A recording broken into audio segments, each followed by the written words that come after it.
Hi, I'm David Hawthorne, and this is my story. My freshman year of undergrad is when I noticed I had a problem. I had just moved to a large city from my small hometown. My major in chemistry was very intense. I was taking 19 credits and determined to do well. My girlfriend, who would later become my wife, came to school with me, and maintaining our relationship became another task on my exhaustive list of duties. Things were not going great for my family back at home, and I felt the added pressure to succeed. I was used to feeling anxious, but what I was feeling during this time wasn't normal. In the past, if I failed or felt embarrassed, I could shake it off. In this new environment, my resiliency was gone. I didn't believe in myself anymore, and I had a huge problem with negative self-talk. I would spend a lot of time and effort avoiding awkward moments and challenges because I feared failing. I spent so much time tearing myself down that I didn't know who I was anymore. I became very good at hiding my depression and anxiety. I began to feel uneasy speaking in class. I would worry weeks before presentations or social gatherings.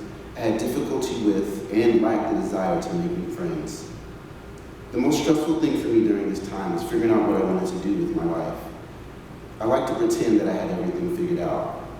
The direction of my life was based on what would make other people happy rather than myself. I was a great student, but I wasn't perfect. I decided to change my major and explore less difficult options, not because I was doing poorly, because I wasn't, but because I didn't want to fail. Senior year of undergrad, I realized I had made a mistake. It was too late. Everyone wanted to know what I was going to do, and I didn't know anymore. I felt like my life, my money, and my potential was wasted.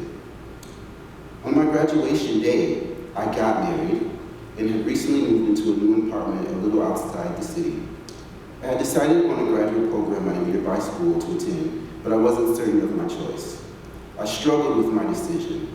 I felt like I was making another mistake. I spiraled into depression before the fall semester. My anxiety caused me to miss my program's orientation and almost made me miss my first day of classes. Just like before, I struggled in my new environment. The combination of all these new changes elevated my anxiety and proved to be more debilitating than before. Talking to my wife about how I was feeling was hard. I finally had the time and courage to set up an appointment at my school's counseling center. I remember feeling embarrassed sitting in the waiting area. I didn't want anyone to know that I was there, that I needed help. I didn't want anyone to see me. My counselor told me what I was feeling was normal. We talked a lot and tried to make sense of my condition. She connected my childhood to my anxiety and depression. I grew up in a home with a drug-addicted parent. Like many people on drugs, he stole from, lied to, and manipulated me and my family to satisfy his condition. I had to grow up fast. I learned not to trust people and how to keep my emotions to myself.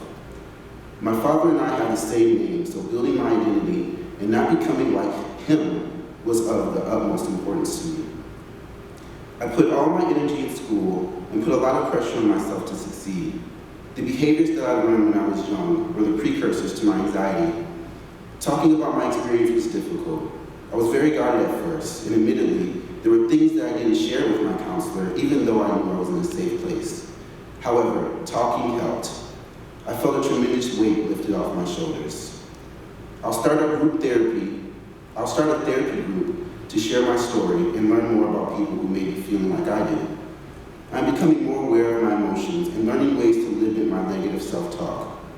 I'm learning how to accept my shortcomings and how to not put so much pressure on myself. While I still struggle with my anxiety and my journey is still not complete, I'm getting better. Thank you.